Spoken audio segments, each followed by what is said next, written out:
सभी साथियों का एक बार फिर से स्वागत है हमारे YouTube चैनल में। साथियों, जैसे कि हमारा साइंस फाउंडेशन बैच चल रहा था जो सभी एग्जाम के लिए इम्पोर्टेंट है, ठीक है। चाहे वो एसएससी का एग्जाम हो, रेलवे के एग्जाम हो, यूपी ट्रिपल एससी के एग्जाम हो, यूपी पुलिस के एग्जाम हो, यूपी होमगार्ड भर्ती हो, रेलवे ग्रुप डी हो, ये सब एग्जाम के लिए इम्पोर्टेंट है। तो यहाँ पे हमने 2 चैप्टर को कंप्लीट कर लिया था। आज हमारा तीसरा चैप्टर स्टार्ट हो रहा है जिसका नाम है पाचन तंत्र। और ये साथियों बहुत ही इंपॉर्टेंट चैप्टर है, एग्जाम में पूछता है इससे क्वेश्चन जरूर। बहुत ही ज्यादा इंपॉर्टेंट क्वेश्चन मतलब चैप्टर है ये। तो अगर बात करें पाचन की, तो पाचन होता क्या है आपसे ये पूछ सकता है। तो पाचन जो है, देखिए, पाचन का मतलब ये होता है कि जो जटिल भोजन होता है, मतलब कॉम्प्लेक्स फूड होता है, उसका सिंपल फूड में बदलना with the help of enzyme. तो यहाँ पे डेफिनेशन क्या बनेगी कि एंजाइम की सहायता से जटिल भोजन का सरल भोजन में बदलना क्या कहलाता है? पाचन कहलाता है। क्या कहलाता है? पाचन कहलाता है। ठीक, जैसे जब हम खाना खाते हैं तो हमारे पास क्या होता है? कार्बोहाइड्रेट। तो कार्बोहाइड्रेट का जो पाचन होगा वो ग्लूकोज में होगा। तो आपसे डायरेक्ट पूछ सकता है कि कार्बोहाइड्रेट का पाचन किसमें होता है? ग्लूकोज में। ऐसे ही देखिए, प्रोटीन का पाचन अमीनो अम्ल में, वसा का पाचन बसीय अम्ल और ग्लिसरॉल में। जैसे साथियों, digestion of carbohydrate into glucose, digestion of protein into amino acids, digestion of fat into fatty acid and glycerol. तो ये बेसिक जानकारी है पाचन से संबंधित। अब इसके डायग्राम को समझते हैं, फिर धीरे धीरे हम इसके सारे पार्ट्स को समझेंगे। साथियों, अब हम पाचन अंग देखते हैं सबसे पहले, उसके बाद हम इसके डायग्राम को डिस्कस करेंगे। अगर हम पाचन अंग की बात करें साथियों, डाइजेस्टिव ऑर्गन्स, तो यहाँ आप देखेंगे इसको 2 भागों में बांटा गया है। एक है आहार नाल और एक है आपकी पाचन ग्रंथियां। ठीक है, आहार नाल को हम कहते हैं एलिमेंट्री कैनाल, और दूसरा है पाचक ग्रंथियां या पाचन ग्रंथि, जिसे कहते हैं डाइजेस्टिव ग्लैंड। ठीक है, कुछ चीजें हम यहीं पर पढ़ लेंगे और कुछ चीजें हम अलग से पढ़ेंगे, जैसे यकृत, पित्ताशय, अग्नाशय। अग्नाशय, लाल ग्रंथि हम एक साथ पढ़ लेंगे, ठीक है। बाकी जो बचेगा वो लास्ट में हम अलग से देख लेंगे। तो सबसे पहले अगर बात करें हम आहार नाल, तो इसकी जो लंबाई है वो आपकी होती है 30 फीट। कितनी होती है? 30 फीट, या हम कह सकते हैं 8 से 10 मीटर। कितनी होती है आहार नाल की लंबाई? 30 फीट होती है और 8 से 10 मीटर होती है। इसमें कौन कौन से पार्ट आते हैं? सबसे पहले मुख गुहा आता है, जिसे हम कहते हैं माउथ कैविटी या बक्कल कैविटी भी इसे कह देते हैं। माउथ कैविटी या बक्कल कैविटी। इसके बाद देखिए, दूसरा नंबर है इसमें फेरिंक्स यानी कि ग्रसनी। तीसरे नंबर पे आता है आपका ग्रास नली, जिसे हम ईसोफेगस कहते हैं। क्या कहते हैं? ईसोफेगस। चौथे नंबर पे आता है आपका अमाशय, जिसे हम स्टमक कहते हैं। 5वें नंबर पे आता है छोटी आंत। और देखिए, यहां पर आपसे पूछ लेता है कि छोटी आंत की लंबाई कितनी होती है। तो छोटी आंत की लंबाई कितनी होती है? 22 फीट होती है। कितनी होती है छोटी आंत की लंबाई? आप बोलेंगे 22 फीट होती है, या आप कह सकते हैं 6 से लेकर 6.5 मीटर। ठीक है, मीटर में पूछे तो 6 से 6.5 मीटर। फिर आता है बड़ी आंत। बड़ी आंत की लंबाई कितनी होती है? 5 फीट, या आप कह सकते हैं 1 से लेकर 1.5 मीटर। ठीक है, यानी कि 1 से 1.5 मीटर, या फिर आप कह सकते हैं 5 फीट। अब देखिए, छोटी आंत की लंबाई ज्यादा है बड़ी आंत की लंबाई से। क्यों? देखिए, छोटी आंत का डायमीटर जो होता है वो कम होता है, इसलिए छोटी आंत है। बड़ी आंत का डायमीटर कैसा होता है? ज्यादा होता है। वही अगर बात करें गुदा द्वार, ठीक है, यहाँ पे लास्ट जो ऑप्शन है, मतलब लास्ट जो पार्ट है इसका, वो है गुदा द्वार एनस। यानी कि आहार नाल में कितने पार्ट आते हैं? आप बोलेंगे mouth cavity, pharynx, oesophagus, stomach, small intestine, large intestine और एनस। फिर वही बात करें हम पाचन ग्रंथि की, पाचन ग्रंथियां कौन कौन सी होती हैं, तो आप कहेंगे सबसे पहले इसमें होती है लाल ग्रंथियां, जिन्हें हम कहते हैं सेलेब्री ग्लैंड। क्या कहते हैं? सेलेब्री ग्लैंड। दूसरे नंबर पे है यकृत, जिसे हम कहते हैं लीवर। तीसरे नंबर पे है पित्ताशय, जिसे हम कहते हैं गॉल ब्लैडर। और उसके बाद आता है चौथे नंबर पे अग्नाशय, जिसे हम कहते हैं पेनक्रियास। और 5वें नंबर पे आता है अपेंडिक्स। ठीक है, तो कभी कभी तो आपसे यहीं से क्वेश्चन पूछ लेगा। ठीक है, इन्हें हम पाचन ग्रंथियां या सहायक पाचन अंग भी कह सकते हैं। जैसे सहायक पाचन अंग क्या है? अपेंडिक्स हो गया। ठीक है, अब साथियों हम इसकी संरचना को यानी कि इसके स्ट्रक्चर को समझेंगे। सबसे पहले आप देख रहे हैं कि यहाँ पर सबसे पहले ये क्या है? माउथ कैविटी है, जिसे कहते हैं बक्कल कैविटी। इस माउथ कैविटी में यानी कि आप कहेंगे भोजन जो, मतलब भोजन को जो हम ग्रहण करते हैं वो कहां से करते हैं? मुख से, यानी कि मुख गुहा से उसको ग्रहण करते हैं। तो देखिए, मुख में या मुख गुहा में 3 जोड़ी लाल ग्रंथि पाई जाती है, जिनमें से देखिए एक जोड़ी यानी कि 2 ये सबलिंगुअल ग्लैंड, 2 ये पाई जाएंगी सब मैक्सिलरी ग्लैंड, और 2 ये पाई जाती है पैरोटिड ग्लैंड। अब समझिए इसको, अगर हम बात करें तो जो सबलिंगुअल ग्लैंड है, ठीक है, तो ये जीभ के नीचे पाई जाती है। सब मैक्सिलरी ग्लैंड ये जबड़े के नीचे पाई जाती है। और जो पैरोटिड ग्लैंड है इसे कहते हैं कर्णपूर ग्रंथि, तो ये कान के पास पाई जाती है। कहां पाई जाती है? कान के पास। तो भोजन को हमने कहां से ग्रहण किया है? भोजन को हमने मुख गुहा से ग्रहण किया है। अब देखिए इस मुख गुहा में ये जो लाल ग्रंथि पाई जाती हैं, ये प्रतिदिन 1.5 लीटर लार का स्त्रावण करती हैं, यानी कि द सिक्रीट 1.5 लीटर सलाइवा। और उस सलाइवा में 2 तरह के एंजाइम होते हैं, ठीक है। कौन कौन से एंजाइम होते हैं हम देखते हैं। अगर हम बात करें तो मुख गुहा में हमारी कितनी है? 3 जोड़ी लाल ग्रंथियां पाई जाती हैं। पहली है सबलिंगुअल ग्लैंड, दूसरी सबमैक्सिलरी, तीसरी है पैरोटिड ग्लैंड। ये प्रतिदिन 1.5 लीटर सैलावा यानी कि लार का निर्माण करती हैं। इस लार में 99% जल यानी कि 99% क्या पाया जाता है? वाटर पाया जाता है। और 2 एंजाइम पाए जाते हैं इसमें, जैसे नंबर 1 आपका होता है टाइलिन। कौन सा है? टाइलिन। और दूसरे नंबर पे होता है लाइसोजाइम। लाइसोजाइम। जो टाइलिन एंजाइम है ये क्या करता है? तो आप बोलेंगे ये कार्बोहाइड्रेट को, ठीक है, यानी कि स्टार्च को, स्टार्च क्या है? कार्बोहाइड्रेट, स्टार्च को बदल देता है माल्टोज में। और जो आपका लाइसोजाइम एंजाइम है ये भोजन में उपस्थित जीवाणुओं को मारता है। इसके बाद देखिए जो भोजन है वो ग्रसनी में आता है। कहाँ आएगा? ग्रसनी में। अब एक चीज यहां देखिए, ग्रसनी जो है इसके अंदर भोजन और वायु दोनों रहते हैं, भोजन प्लस वायु।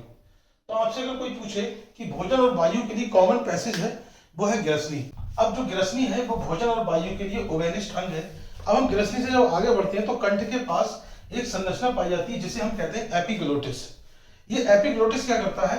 ये भोजन को तो भोजन नली के द्वारा कहां पहुंचा देता है? अमाशय में। जैसे आप देखेंगे यहाँ पर ये क्या है? ग्रास नली। इसे हम भोजन नली या बिंड पाइप भी कहते हैं। इसे हम क्या कह सकते हैं? Bind pipe. तो देखिए साथियों, अब जो भोजन है वो ग्रास नली से कहां आ गया? अमाशय में।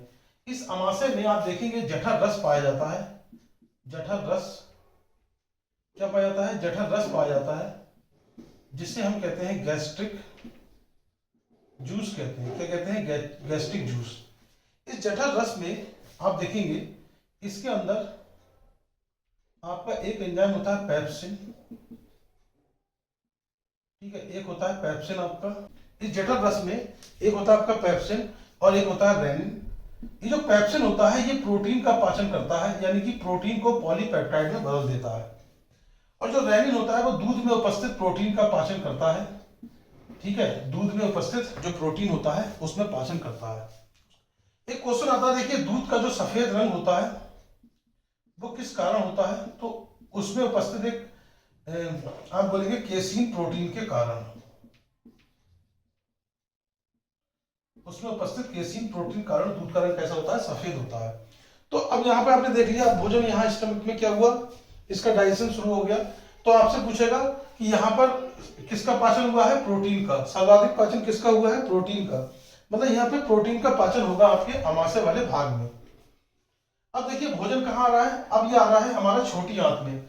अब देखिए ये जो ग्रहणी है ये छोटी आंत का सबसे पहला भाग है, ठीक है, छोटी आंत का सबसे पहला भाग है। और यहाँ पर भोजन जो है, भोजन का सबसे ज्यादा पाचन यहीं पर होता है। तो साथियों अब देखिए भोजन कहाँ आएगा? यहाँ पर आएगा। और ये है आपका, ये वाला जो भाग है वो ग्रहणी है, यानी कि छोटी आंत का सबसे पहला भाग। यहाँ पर क्या होता है? यहाँ पर अग्नाशय से अग्नाशयी रस आता है और पित्ताशय से पित्त रस आता है और भोजन का पाचन यहाँ पर होता है। तो आपसे पूछा जाएगा कि सबसे ज्यादा भोजन का पाचन कहाँ होता है? तो छोटी आंत में। और छोटी आंत के ही कौन से? ग्रहणी वाले भाग में। और भोजन का पाचन समाप्त में कहाँ होता है? छोटी आंत में ही समाप्त होता है। कहाँ होता है? छोटी आंत में। अब देखिए यहां पर समझने वाली बात यह है, जैसे ये अग्नाशय है, इस अग्नाशय में अग्नाशयी रस पाया जाता है जिसके अंदर 3 प्रकार के एंजाइम होते हैं। एक होता है आपका एमाइलेज, एक होता है आपका ट्रिप्सिन, एक होता है आपका लाइपेज। और ये जो पित्ताशय है इसके अंदर एक पित्तरस पाया जाता है, पित्तरस, जिसे हम कहते हैं बाइल जूस। अब आपने देखा कि इसका रस और ये रस मिलके कहाँ जाएंगे, गिरहड़ी वाले भाग में भोजन का पाचन करेंगे। तो एमाइलेज क्या करता है, ये वही स्टार्च को यानी कि कार्बोहाइड्रेट का पाचन करेगा, स्टार्च को माल्टोज में बदल देगा। किसे बदल देगा, स्टार्च को माल्टोज में। भाई अगर ट्रिप्सिन की बात करें तो ये प्रोटीन का पाचन करता है और प्रोटीन को पॉलीपेप्टाइड में बदल देगा। ठीक है, तो यहां पर आप देखेंगे कि अभी तो यहाँ ट्रिप्सिन क्या कर रहा है, प्रोटीन को पॉलीपेप्टाइड बदल देगा, और छोटी आंत से कुछ और एंजाइम निकलेंगे जो पॉलीपेप्टाइड को अमीनो अम्ल में बदल देंगे। वैसे ही आप देखेंगे यहाँ पर एमाइलेज स्टार्च यानी कि स्टार्च को माल्टोज में बदल रहा है, और छोटी आंत से जो एंजाइम निकलेंगे, ठीक है, वो क्या करेंगे, जैसे माल्टेज, तो माल्टेज क्या करेगा, माल्टोज को ग्लूकोज में बदल देगा, तब कंप्लीट पाचन होगा। वही अगर लाइपेज की बात करें तो ये फैट का डाइजेशन करते हैं। बस यही समझने वाली बात यह है कि फैट का डाइजेशन इतना आसान नहीं होता है। ये जो पितरस है ये क्या करता है, देखिए ये हमारा फैट है और फैट बहुत कॉम्प्लेक्स होता है। इस फैट को छोटे छोटे पार्ट में तोड़ना होता है, यानी कि वसा का छोटे छोटे पार्ट में टूटना वसा का पायसीकरण कहलाता है। पायसीकरण का मतलब होता है इमल्सिफिकेशन ऑफ फैट, और ये इमल्सिफिकेशन कौन कर रहा है, पितरस। कौन कर रहा है, पितरस। उसके बाद जो हमारा ये है, ये लाइपेज एंजाइम, फिर ये लाइपेज जो एंजाइम होता है हमारा, इस वसा को किसमें ब्रेक कर देगा, तो आप बोलेंगे वसा को फैटी एसिड में यानी कि बसीय अम्ल में प्लस ग्लिसरॉल में। ठीक, यहां तक बात समझ में आ गई, सब में लिखवा दूंगा आपको ये सारी चीजें। तो यहां तक हमने समझ लिया। अब दूसरी चीज, अगर आपसे ये पूछे कि ये हमारा ये जो पित्तरस है, यानी कि ये जो हमारा बाइल जूस है, ये जो पित्तरस है, ये स्टोर कहां होता है, तो ये आप बोलेंगे गॉल ब्लैडर में यानी कि पित्ताशय में। लेकिन ये सिक्रीट कहां से होता है, स्रावित कहां से होता है, कहां से निकलता है, तो आंसर होगा लीवर। ठीक है, ये बातें ध्यान रखने वाली। अच्छा, छोटी आंत के भाग समझ लेते हैं। देखिए पहला भाग, तो छोटी आंत का पहला भाग क्या होगा, ग्रहणी। तो यहाँ भोजन का सबसे ज्यादा पाचन हुआ। एक दूसरा भाग होता है, देखिए इसे बोलते हैं ड्यूडेनम। दूसरा भाग जो है छोटी आंत का दूसरा भाग होता है मध्यांत्र, जिसे कहते हैं जैजुनम। तीसरा भाग होता है शेषांत्र, इसे कहते हैं इलियम। अब देखिए ये जो मध्यांत वाला भाग है, यहां पर भोजन का आंशिक पाचन होता है। आंशिक का मतलब आप बोलेंगे पार्शियल, पार्शियल डाइजेशन होता है। ठीक है, बोलेंगे कि जो मध्यांत वाला भाग है यहाँ पर आंशिक पाचन होता है, और ये जो शेषांत वाला भाग है, ये जो शेषांत वाला भाग है, यहाँ भोजन का पाचन पूर्ण हो जाता है, और आप बोलेंगे भोजन का अपशोषण भी होता है। अपशोषण का मतलब एब्जॉर्प्शन। अब ये एब्जॉर्प्शन क्या होता है, देखिए एब्जॉर्प्शन का मतलब ये है कि पचे हुए भोजन का रुधिर में मिलना। ठीक है, when the mix digestive food in blood is called absorption. ठीक है, तो यहां पे आप समझ गए। अब देखिए जो आंशिक पाचन है, ये मतलब जो पाचन पूर्ण हुआ है वो कैसे होगा, देखिए तो जो हमारी छोटी आंत होती है, तो छोटी आंत की दीवार से कुछ एंजाइम सीक्रेट होते हैं। जैसे आप देखिए, जैसे नंबर 1 इरेप्सिन, क्या नाम है, erepsin. Number 2 maltase. Number 3 sucrase. Number 3 देखिए सुक्रेज। Number 4 lactase. नंबर 5 यहां पर है आपका लाइपेज।